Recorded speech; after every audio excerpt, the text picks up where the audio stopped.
Welcome to Money Muscle Mindset, the podcast designed to motivate and educate you on your journey to financial and fitness success and to develop the mentality needed to achieve your goals. I'm Zay Molina, and in this episode, we're going to talk about 3 steps to stop limiting ourselves. Okay, we're going to dive a little deeper into why we hold ourselves back from achieving our goals rather than pushing ourselves to achieve that success. And, essentially 3 different ways that we can really get over this hump, right? Get over the negativity that we're telling ourselves, getting over the self-imposed limits that we put on ourselves to help us achieve our goals, okay? So without further ado, let's dive right in, okay? So step number 1, guys, we first have to recognize the limiting beliefs that we have upon ourselves, right? Whether it's negative talk, whether it's something that we just fully believe that we are developed as a child, right? Through childhood, we heard somebody say it to us and we constantly have this belief that holds ourselves back, right? Whether it's something like, hey, I'll never be able to lose weight because of my genetics, right? Or I'll never be able to be rich because I come from this small town, right? I've always been poor. My family's always been poor. It's always going to be, right? These kind of beliefs are essentially, instilled upon us as children, right? As younger age, right? And we hold on to these, these are essentially our core beliefs that essentially limit us to what we're trying to achieve now, right? When we believe this stuff, it holds us back from achieving what we want, right? Maybe you want to make 6 figures a year, 7 figures a year, right? Maybe you want to, be 10% body fat and you've been overweight your whole life, right? Maybe all this kind of stuff is something you would like to have that you want to achieve, but those limiting beliefs are inside your head constantly telling you, yeah, you can't do it, right? So we got to find a way to get over that. So we first have to recognize, what are we actually telling ourselves that's holding us back, right? Is there something that we learned as a child, as a kid, that says, you know what, hey, I can't do that, or you can't do that because of XYZ, right? Is there something that you constantly find yourself telling yourself unconsciously, right, through your subconscious mind? Is there something that you're saying that, hey, I cannot achieve this, right? And we got to first recognize that, right? That's something that we got to find deeper to ourselves, say, okay, I want this, but I'm constantly telling myself that, right? Why am I not able to achieve this? Well, I'm telling myself this constantly over and over, right? And that simple, message that we have in our head that we constantly tell ourselves, that's essentially what's holding us back, guys. We have to first get over that hump. We have to recognize that to be able to start pushing past that, right? And a great analogy of this is essentially, think about a circus elephant, okay? I don't know if you guys have ever heard this, but essentially what happens as a baby elephant, right, in the circus, what they tend to do is they take these elephants and they tie a rope around them. They tie it to a big, large post. So when these elephants are trying to get away and roam free, they can't, right? This rope is holding them back. They're tied to this post, and they're, as much as they try and try and try, they're not able to break free. This post is holding them back, and essentially they're not going anywhere, right? And so eventually, as this happens day after day, year after year, as they start to grow and develop, what happens? Well, they have that belief that's getting set into their mind that I am not able to break free.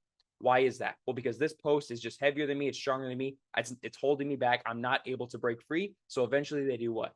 They give up. They stop trying to break free. So now, as full-grown elephants in the circus, what they actually do is they tie the same rope around these elephants, but they put it into a stake that's significantly smaller than the post that they had, right? And this little baby stake is tied to the ground, but these large elephants have told themselves for so long that I'm not able to break free, that when they start pulling away and they feel that tension on the rope, they don't try to break free. Even though they easily can, because of their strength, because of their size now as a full-grown adult, they can pull the stake out of the ground and continue to keep pushing, right? They, as soon as they feel that tension that's holding them back, they immediately stop, because they have the belief in themselves that, hey, I cannot break free from this. I tried it as a child. It never happened. So it's still not going to happen. I'll never be able to break free. So essentially these circuses, they hold these elephants to these smaller stakes, and because they don't have to tie them to a larger post anymore, right? These elephants are trained from their limiting beliefs that they're not going to be able to break free, right? And so what is this telling us? Well, this is kind of just like what we were talking about. As a child, if I'm told you're never going to make it, you're never going to be rich because our family comes from a poor family, right? Or, if you're saying that you're never going to be athletic, you're never going to be in shape because our family has bad genetics, you're always going to be overweight. If you constantly tell yourself that as a kid over and over, and you're hearing it from family and friends, and you're constantly just believing this, guess what happens, guys? As you grow older and older, it's just ingrained into you, right? It's something that sticks with you for the rest of your life. And you start to tell yourself that subconsciously, that I'm never going to be able to achieve that. I'm never going to be able to lose weight. I'm never going to be able to make money and become rich, right? All this kind of stuff, by simply just hearing it over and over as a child through year after year, all this kind of stuff, it's going to hold you back from achieving what you want. And so our goal, again, guys, is to recognize that. What is something that we learned from childhood? What is something that we learned, maybe not even from childhood, but just years in the past, that we've constantly told ourselves that, hey, this is what's holding me back. This is something that I'm telling myself that I'm never going to have because XYZ, right? We got to first recognize what is that that's going to help us achieve success. And now, once we've recognized that, once we've been able to identify those limiting beliefs that we constantly been telling ourselves for years and years, now we're able to move on to step number 2, which is essentially changing our environment, changing the things around us so we stop telling ourselves that, right? And this is going to take a lot of conscious thinking, right? Instead of, again, having that limiting belief in your subconscious mind, just constantly telling you that, even not even on purpose, right? Just constantly telling you that that's your full belief, right?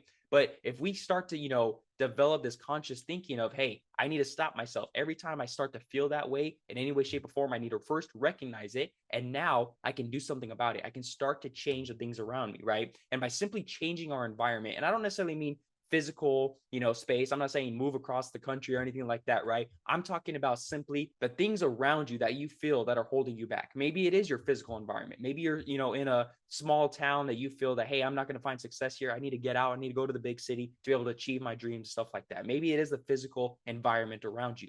Other times, it may be the people around you, right? Maybe you have family or friends or colleagues or anybody around you that's constantly giving you negative feedback, constantly putting you down for trying to achieve more success, right? Maybe you're trying to, again, make it out of this small town, become rich, and people constantly laughing at you and saying, no, you're never going to make it. You're not smart enough. You're not good enough. You're not this, whatever it may be, right? And you constantly have that where you start to say, yeah, maybe they're right, and I'm just not going to try.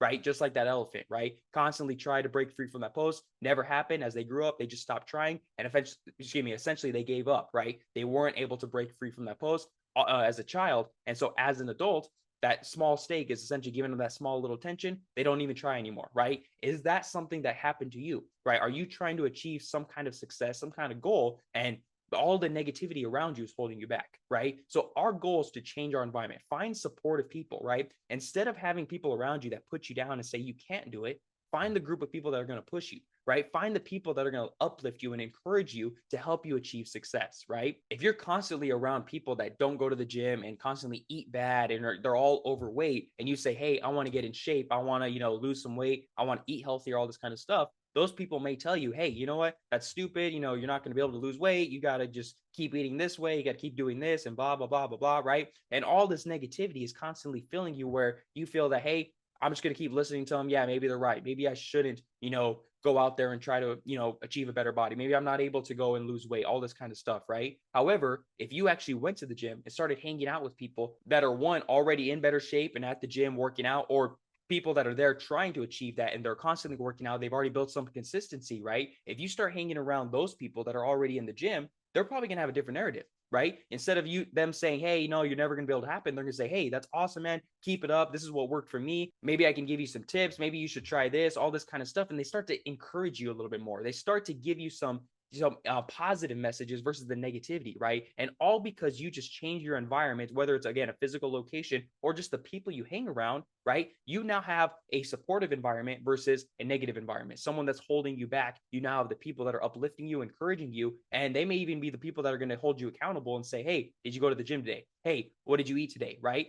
This is what's going to help you achieve that success. Same thing when it comes to, finances, right? If you're around the people that say, oh, you're never going to make it, you're not good enough, you're not, smart enough, you're always going to be poor, you're always going to have this life, whatever it may be, right? Versus hanging around with people that already are successful or trying to achieve success, right? Those people are going to be more encouraging, say, hey, this is great, you should try this. Maybe we can work together. Maybe we can brainstorm and come up with new business ideas and whatever it may be. But being around that supportive group, wouldn't you say is going to be a lot more encouraging and a lot more helpful for you to achieve your success rather than being around the negative people? And don't get me wrong, those people that are being negative to you, maybe your family, maybe your friends, right? And I'm not saying you got to get rid of them, never talk to them again, right? But what I'm saying is when you're talking about your goals and you're trying to achieve success, who are you around at that time, right? If you're saying, hey, I want to get to the gym, I want to get a better physique, maybe I don't even mention that around my family and friends that I know they're going to be negative to me. Maybe I hang out with my family and friends, do what we got to do, spend the holidays, whatever it may be. But maybe I go to the gym by myself, find the people that are going to be supportive, and I talk to them about it, right? And all it is you're not, pushing anybody away, you're not doing anything. You're just having different conversations with the right kind of people, right? That's the idea, finding the people that are going to be supportive and encouraging, and you're going to, have a lot more support throughout your journey to help you achieve more success. And there was actually a study done by Stanford University in 2015 that actually found that people are 95% more likely to achieve their goals with a partner or some kind of supportive group versus not having anybody or having negative groups, right? 95% you're more likely to achieve your goals by simply having people that say you can do it versus having people that say that you can't do it. Right? So our goal is to find that community, find that group, or even just person, right? Find that person that's going to hold you accountable, whether it's a friend, family member, maybe it's a total stranger that you eventually become friends with, right? But find that person that's going to say, hey, you can do it versus the people that say you can't do it. That's going to help you achieve success by simply, again, changing your environment. So now that we've recognized our limiting beliefs, two, changed our environment to find more support and more encouragement, we can now take step number 3, which is simply take small, consistent actions. And we've been talking about this for the last few weeks on the podcast, guys, by simply taking action, getting started, doing the small steps can help us start to build some confidence, start to build some momentum that's going to lead us to long, lasting habits that's going to help us achieve our success, right? So what we got to do, guys, is simply just get started at a small starting point. Right? If your goal is to get to the gym, right? And you're going and you've never worked out before, you've never been to a gym, guys, go in and start with the small weights. You don't need to jump in and try to squat 400 pounds on the first day, right?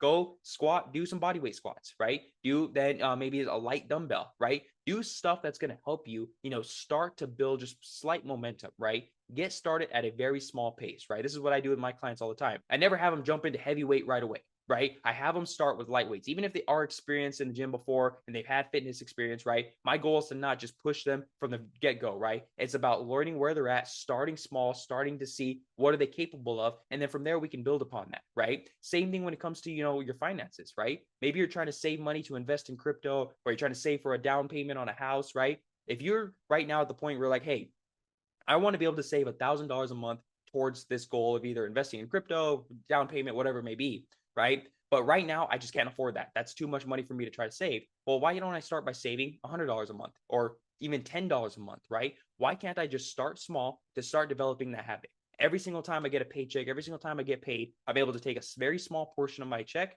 start putting into a savings account. Maybe that's 10% of your paycheck. Or maybe it's even just 1% or even less than that. That's okay, right? But the idea is to start building that habit with small steps to help you achieve that goal long term, right? That's the idea, right? So many people, they give up on their dreams, they give up on their goals because they get so overwhelmed about how big the goal is, right? Maybe you're trying to lose, 50 pounds, right? That 50-pound mark could be super overwhelming. Or maybe after the first week, you weigh yourself and you lose half a pound, right? Well, now you're like, oh my gosh, this is going to take forever. I'm just going to stop now, right? Because you're so focused on the long-term goals. Break it down into smaller checkpoints, guys. That's what I like to do, right? Cut your large goals into those smaller goals, right? Start shooting for those smaller steps to help you, again, start building momentum, start building the habits. And then from there, you can start increasing further and further and continue to grow, right? Same thing in the gym, right? If you go in, maybe the first day, you're lifting 5-pound dumbbells, right? Maybe you're curling, doing bicep curls with 5-pound dumbbells, okay? Well, after a few weeks, right? Maybe you start to move up to 10 pounds, 15 pounds, 20 pounds, right? But it's not going to happen overnight. It's going to happen over time, right? Gradual progress is what we're after, right? Same thing when it comes to everything we're trying to do, guys. Take those small steps, start at the beginning, right? Wherever you're at, start there. Don't be discouraged or anything like that. You're at the beginning. You remind yourself, this is chapter 1 of my book, right? I don't need to be focused on chapter 25. I'm focused on chapter 1 right now. Getting started, start to introduce myself to the book, right? To the new task that I'm trying to achieve and start pushing myself from the beginning, right? Start with those small actions, guys. Start there again. Start saving $10 a month rather than going for the full 1,000, all this kind of stuff. Start small, start building consistency, and that's going to help you achieve your goals in the long run. So with that being said, that's what I got for you guys here on today's episode of Money Muscle Mindset. Again, 3 steps to help you stop limiting yourself. Number 1 is recognize your limiting beliefs. Number 2 is change your environment to help you find a more supportive or encouraging environment. And step number 3, guys, take small, consistent actions to help you start building those habits, start growing and developing from the very beginning to push yourself for long-term success, right? So once again, guys, that's what we got to help you stop limiting yourself. So with that being said, I thank you guys for hopping on this episode and tuning in. I'm going to leave you guys as I always do. Remember, success isn't just about the money you make or the muscles you build. It's also about the mindset you develop along the way. So once again, thank you guys for watching, and I'll see you on the next episode of Money Muscle Mindset.